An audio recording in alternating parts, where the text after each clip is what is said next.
आज बजट का दिन था और सरकार की तरफ से जो बजट आया है, उसके नज़रिए से आप कैसे अपनी इनकम यानी कि आय को बढ़ा सकते हैं और किस तरीके से अपनी बजट को भी बढ़ा सकते हैं, यानी कि अपनी सेविंग्स को भी बढ़ा सकते हैं, ये हम आपको बताने वाले हैं। और इसके लिए हमारे साथ जुड़ गए हैं हमारे एक्सपर्ट करण बत्रा हमारे साथ हैं, जो कि मैनेजिंग पार्टनर है चार्टर्ड क्लब के। शुक्रिया करण। सबसे पहले तो यही जानना चाहेंगे कि आपको ये बजट कैसा लगा? क्या ये बजट पैसा बचाने के लिए और जेब में पैसा भरने के तरफ ओरिएंटेड है, या ये जेब से पैसा निकालने की तरफ ओरिएंटेड है?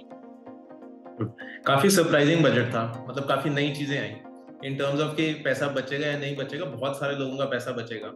तो जो स्लैब रेट्स में उन्होंने चेंजेस करे हैं, स्लैब रेट्स चेंज करी हैं, स्टैंडर्ड डिडक्शन इंक्रीज करी है। पहले 50,000 की स्टैंडर्ड डिडक्शन होती थी, अब वो 75,000 की हो गई है। तो इन सारे चेंजेस से करीबन 17,500 रुपए पर पर्सन का टैक्स बचेगा। ये 17,500 रुपए हर पर्सन की जेब में एडिशनल आएंगे। तो अगर कोई पैसा कमा रहा है, जिसने स्टार्ट करा है, उसके लिए तो काफी अच्छा है। पर अगर कोई इन्वेस्टमेंट्स कर रहा है, पैसा बचा के कहीं पे इन्वेस्टमेंट कर रहा है, चाहे वो शेयर्स हैं, चाहे वो कोई और एसेट क्लास है, तो उसका टैक्स थोड़ा सा बढ़ गया। ये थोड़ी सी चिंता की बात है, क्योंकि हमारी जो इकोनॉमी रही है, और या इकोनॉमी नहीं कहेंगे, जिसे कहेंगे हमारी जो आदत रही है हमारी वर्किंग क्लास की, वो ज्यादातर यही रही है कि पैसा बचाया जाए, बचत की जाए। तो बचत जो हम करते हैं उस पर किस तरह से इम्पैक्ट पड़ने वाला है? कोई टैक्सेशन बढ़ रहा है, क्या हो रहा है? जो शेयर्स हैं, उन पे पहले अगर आपने शॉर्ट टर्म शेयर्स रखे हैं तो 15% होता था, वो 20% हो जाएगा शेयर्स म्यूचुअल फंड्स के लिए।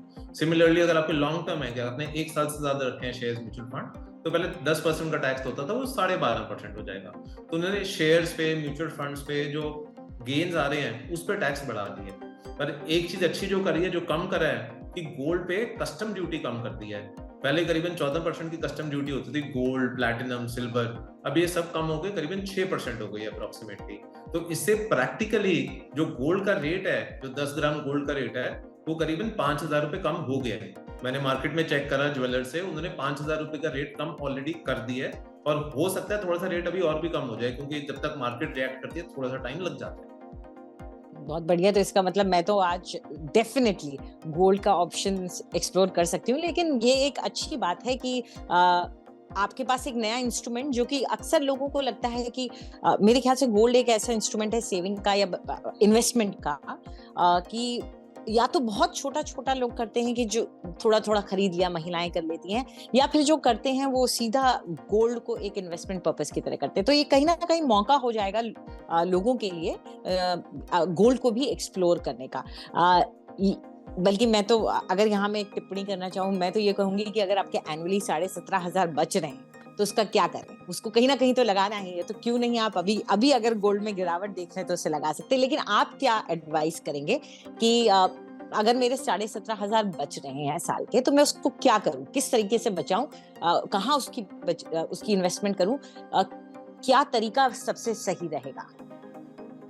देखिए, जो बेस्ट तरीका होता है इन्वेस्ट करने का, या तो आप रियल एस्टेट में करते हैं या शेयर्स म्यूचुअल फंड में करते हैं। रियल एस्टेट काफी बड़ी इन्वेस्टमेंट हो जाती है, और अगर आप छोटी इन्वेस्टमेंट करना चाहते हैं तो आप शेयर्स म्यूचुअल फंड में इन्वेस्ट कर सकते हैं इस पैसे को। पहले क्या होता था कि लोग इन्वेस्टमेंट करते थे टैक्स बचाने के लिए, बट अब जो हम बजट देख रहे हैं पिछले 2-3 सालों से, गवर्नमेंट बोल रही है हम ऐसी स्कीम पे जाना चाहते हैं जहाँ पे इन्वेस्टमेंट्स को टैक्स डिडक्शन नहीं मिलेगी। इनफैक्ट जो गवर्नमेंट का डेटा आया है, पिछले साल करीबन 50% लोगों ने न्यू स्कीम ली थी विदाउट डिडक्शन वाली।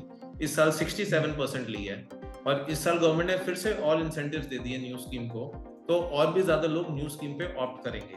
तो गवर्नमेंट ये कहना चाहती है कि आप डिडक्शंस या इन्वेस्टमेंट सिर्फ इसलिए मत करो कि टैक्स सेविंग मिलेगी आपको।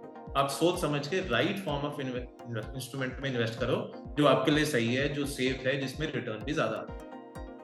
ये बढ़िया बात है। एक चीज जो और खास देखने को मिली इस बजट में, वो ये था कि ये बहुत ही ज्यादा युवा की तरफ को ध्यान में रख के मेरे ख्याल से बनाया गया था, क्योंकि एक अक्सर हमने देखा है कि सरकार पर जो विपक्षी पार्टियों द्वारा आरोप लगते रहे हैं कि युवा और बेरोजगारी, ये दो मुद्दों पर लगातार विपक्ष उन पर निशाना साधता रहा है। लेकिन कुछ ऐसी स्कीम्स भी सरकार की तरफ से आई हैं जो इनके बेनिफिट के लिए हैं, वो क्या है? युवा लोगों के लिए काफी इंसेंटिव्स दिए हैं गवर्नमेंट ने कि एम्प्लॉयमेंट क्रिएशन हो। मैन्युफैक्चरिंग सेक्टर को बूस्ट दिया है। अगर कोई एम्प्लॉयमेंट में आ रहा है फर्स्ट टाइम, तो गवर्नमेंट उस एम्प्लॉयर को बेनिफिट्स देगी। इनफैक्ट गवर्नमेंट ने जो स्टार्टअप्स जो एम्प्लॉयमेंट क्रिएट करते हैं, स्टार्टअप्स से पहले एंजल टैक्स लग जाता था अगर बाहर से पैसा आ रहा है या इंडिया से भी पैसा आ रहा है, तो वो एंजल टैक्स भी हटा दिया है। तो गवर्नमेंट ने मतलब जॉब सेक्टर को, मैन्युफैक्चरिंग सेक्टर को, सर्विस सेक्टर को, एम्प्लॉयमेंट में ज्यादा लोग आए उसको काफी बूस्ट देने की कोशिश करी। इसके अलावा एक प्रोविडेंट फंड में कंट्रीब्यूशन की बात भी कही गई है कि पहला प्रोविडेंट फंड का जो है इंस्टॉलमेंट वो दिया जाएगा। दूसरा इंटर्नशिप स्कीम की बात भी कही गई कि कंपनियों को इनकरेज किया जाएगा कि एक इंटर्नशिप स्कीम सरकार की तरफ से आए। आपको क्या लगता है कि जो आने वाली वर्कफोर्स है, जो यंग वर्कफोर्स है, उसके नजरिए से इस बजट में को आप कैसे देखते हैं? उनके लिए ये एक अच्छा बजट है? उनको क्या इनकरेज कर रहा है? सेव करना इनकरेज कर रहा है या उस पैसे को खर्च करके इकोनॉमी को बढ़ावा देना इनकरेज कर रहा है? जो यंग लोग हैं उनके लिए एक तो गवर्नमेंट ने टैक्स रेट कम कर दिया है, उन्हें इंसेंटिव तो दिया है कि उनके हाथ में थोड़ा सा पैसा आ रहा है, पर हाँ थोड़ा स्पेंडिंग की तरफ भी फोकस है कि वो स्पेंड करें।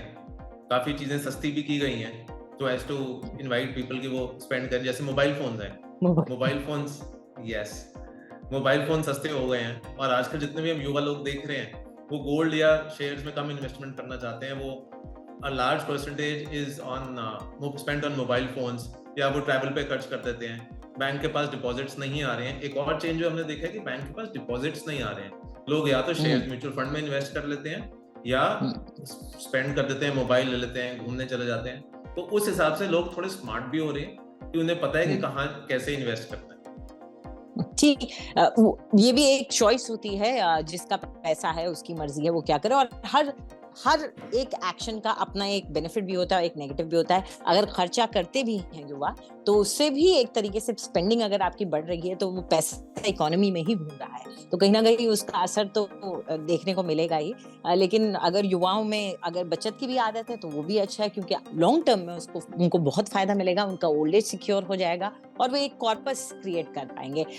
थैंक यू सो मच करण, आप हमारे साथ जुड़े और इस बजट को आपने सिंप्लीफाई करने में हमारी मदद की और ये भी बताया कि किस तरीके से हम अपनी सेविंग्स को और हम अपनी आय को मैक्सिमाइज कर सकते हैं। शुक्रिया हमसे बात करने के लिए, और हमारे व्यूअर्स को भी धन्यवाद कह देते हैं और उन्हें याद दिला दें कि अगर उन्हें और अपडेट्स चाहिए बजट से जुड़े हुए तो वो सब्सक्राइब कर सकते हैं आज तक डिजिटल को।